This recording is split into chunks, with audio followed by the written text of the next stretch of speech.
ଆସନ୍ତୁ ଆମେ ପଢ଼ିବା ଓଡ଼ିଆ ଗ୍ରାମାରର ଦ୍ୱିତୀୟ ବିଷୟଟି ମାତ୍ରା, ଫଳା ଓ ଯୁକ୍ତାକ୍ଷର।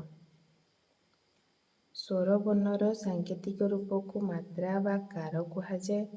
ବ୍ୟଞ୍ଜନ ବର୍ଣ୍ଣର ସାଙ୍କେତିକ ରୂପକୁ ଫଳା କୁହାଯାଏ। ସ୍ୱରବର୍ଣ୍ଣ ଓ ବ୍ୟଞ୍ଜନ ବର୍ଣ୍ଣ କ'ଣ? ଯେଉଁମାନେ ଜାଣିନାହାନ୍ତି ପ୍ରଥମେ ଯାଆନ୍ତୁ, ପ୍ରଥମ ବିଷୟଟି ପଢ଼ି ନିଅନ୍ତୁ। ତାହା ୟୁଟ୍ୟୁବରେ ଅପଲୋଡ଼ ସରିଛି। ତାପରେ ଆସିବେ ଦ୍ୱିତୀୟ ଚାପ୍ଟରକୁ। ଆମେ ଆଜି ଏଠି ଦେଖିବା ସ୍ୱରବର୍ଣ୍ଣ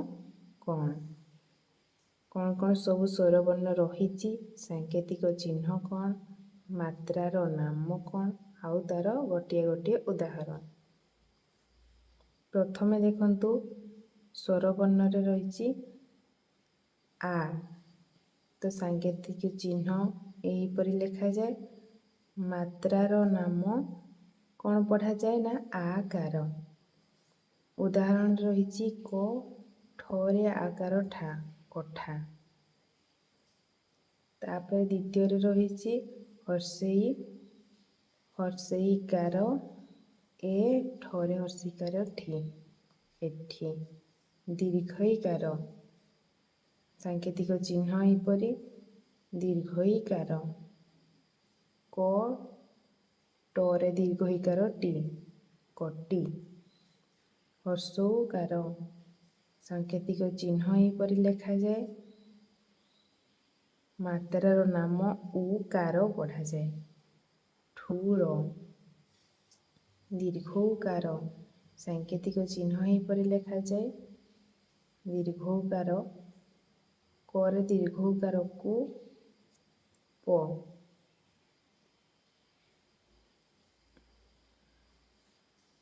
ତାପରେ ରୁକାର ଆସିଲା, ରୁକାର କୃଷକ।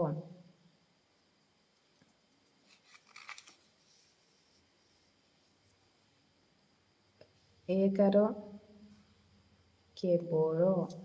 ଐକାର ସାଙ୍କେତିକ ରୂପ କେମିତି ଦେଖନ୍ତୁ, ଐକାର ବୈଠକ।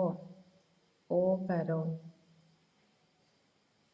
ଓକାର କଳ। ଔକାର, ଔକାର କୌଶଳ।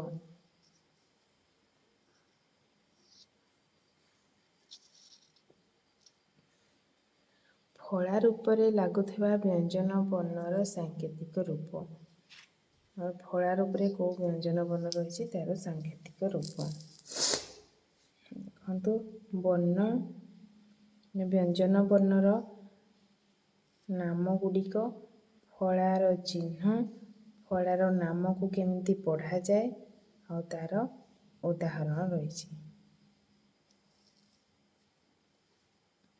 ବ୍ୟଞ୍ଜନ ବର୍ଣ୍ଣ ଣ ଅଛି, ଣର ଚିହ୍ନ ଏହିପରି। ୟାକୁ ପଢ଼ାଯାଏ ଣ ଫଳା। ଉଷ୍ଣ, କୃଷ୍ଣ। ନ ଫଳା ସ୍ନାନ, ମଗ୍ନ। ମ ଫଳାର ଚିହ୍ନ ଏଇ ଟାଇପର। ମ ଫଳାରେ କ'ଣ ଉଦାହରଣ ରହିଛି? ଏଇଟା ମ ଫଳା, ଗୁଳ୍ମ, ଜନ୍ମ।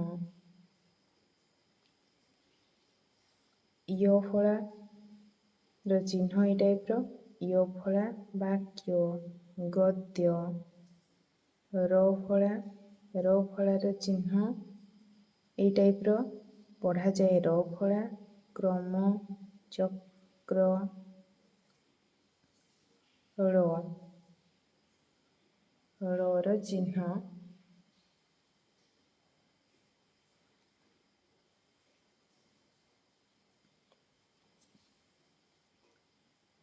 ଳ ଫଳାର ଚିହ୍ନ ଏଇ ଟାଇପର ରହିଛି। ଶୁକ୍ଳ, ଅମ୍ଳ।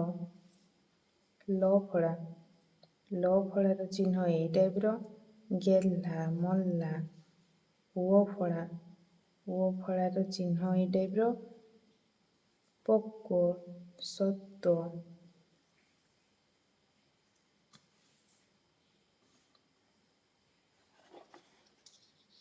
ପକ୍ୱ, ସତ୍ୱ ଆସିଲା। ଆଉ ସବୁ କ'ଣ କ'ଣ ବ୍ୟଞ୍ଜନ ବର୍ଣ୍ଣ ରହିଛି ନା କ, କ ଫର ଫଳା ଏଇ ଟାଇପ୍ର, ଫଳାର ନାମ, କ ଫଳା ପଢ଼ାଯାଏ। ଉଦାହରଣ ସ୍କନ୍ଦ। ଜର ଫଳା ଚିହ୍ନ ଏଇ ଟାଇପ୍ର, ୟାକୁ ପଢ଼ାଯାଏ ଜ ଫଳା।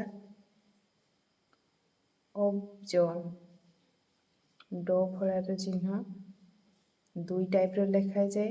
ମୁଣ୍ଡ ଢ ଫଳାର ଚିହ୍ନ ଶୁଣ୍ଢ। ତ ଫଳାରେ ଯେତେବେଳେ ଆରମ୍ଭରେ ଥିଲେ ତ ଫଳା କ'ଣ ଉଚ୍ଚାରଣ ହୁଏ? ଉତ୍କଳ। ତ ଫଳାଟି ଯେତେବେଳେ ଲାଷ୍ଟରେ ଲାଗିଥିବ ରକ୍ତ ଲେଖାଯିବ। ଥ ଫଳା ଏଇ ଟାଇପ୍ର, ଥ ଫଳା ସ୍ଥାନ। ର ୟାକୁ କୁହାଯାଏ ରେଫ୍। ତର୍କ ଓ ଟାଇପ୍ର ଲେଖାଯାଏ। ଦେଖନ୍ତୁ ତାପରେ ଆସିଲା ଆମର ଯୁକ୍ତାକ୍ଷର। ଯୁକ୍ତାକ୍ଷର କ'ଣ? ବ୍ୟଞ୍ଜନ ବର୍ଣ୍ଣ ସହିତ ବ୍ୟଞ୍ଜନ ବର୍ଣ୍ଣ ମିଶିଲେ ଯେଉଁ ବର୍ଣ୍ଣଟି ଗଠିତ ହୁଏ ତାକୁ ଯୁକ୍ତ ବର୍ଣ୍ଣ ବା ଯୁକ୍ତାକ୍ଷର କହୁ। ଯୁକ୍ତାକ୍ଷରରେ ଆସିଛି ଅନୁନାସିକ ଯୁକ୍ତାକ୍ଷର। ବର୍ଗର ପଞ୍ଚମ ବର୍ଣ୍ଣ ସହ ସେହି ବର୍ଗର ଅନ୍ୟ ବର୍ଣ୍ଣମାନଙ୍କର ସଂଯୋଗରେ ସୃଷ୍ଟି ଯୁକ୍ତାକ୍ଷରକୁ ଅନୁନାସିକ ଯୁକ୍ତାକ୍ଷର କହିଥାଉ। ପଞ୍ଚମ ବର୍ଣ୍ଣରେ କ'ଣ ସବୁ ରହିଛି ଆମେ ପ୍ରଥମ ଚାପ୍ଟରରେ ପଢ଼ିଛ, ତ ଯେଉଁମାନେ ଦେଖିନାହାନ୍ତି ଯାଇକି ଦେଖିଦିଅନ୍ତୁ। ପଞ୍ଚମ ବର୍ଣ୍ଣରେ ରହୁଛି ଙ, ņ, ଣ, ନ, ମ। ଙ ସହିତ ସମସ୍ତ କ, ଖ, ଗ, ଘ ମିଶିକି ଙ୍ଗ, ଙ୍ଘ, ଙ୍ଗ, ଙ୍ଘ ସୃଷ୍ଟି କରୁଛି। ঞ ସହିତ ଚ, ଛ, ଜ, ଝ ମିଶିକି ଞ୍ଜ, ଞ୍ଝ, ଞ୍ଜ, ଞ୍ଜ ସୃଷ୍ଟି କରୁଛି। ଣ ସହିତ ଟ, ଠ, ଡ, ଢ ମିଶିକି ଣ୍ଟ, ଣ୍ଠ, ଣ୍ଡ, ଣ୍ଢ ସୃଷ୍ଟି କରୁଛି। ଣ ସହିତ ତ, ଥ, ଦ, ଧ ମିଶିକି ଣ ସହିତ ତ ମିଶିଲେ ନ୍ତ, ନ ସହିତ ଥ ମିଶିକି ନ୍ଥ, ନ ସହିତ ଦ ମିଶିକି ନ୍ଦ, ନ ସହିତ ଧ ମିଶିକି ନ୍ଧ ସୃଷ୍ଟି କରୁଛି। ସେହିପରି ମ ସହିତ ପ, ଫ, ବ, ଭ ଥରେ ଥରେ ମିଶିକି ମ୍ପ, ମ୍ଫ, ମ୍ବ, ମ୍ଭ ସୃଷ୍ଟି କରୁଛନ୍ତି। ତ ଆମେ ଦେଖିବା ଯୌଗିକ ବ୍ୟଞ୍ଜନ କ'ଣ?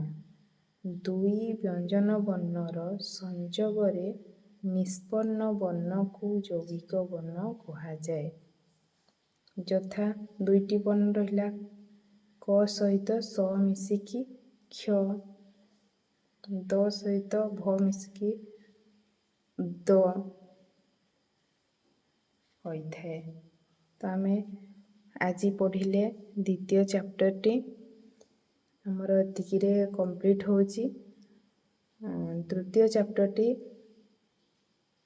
କିଛି ଦିନ ମଧ୍ୟରେ ଅପଲୋଡ଼ ହେଇଯିବ।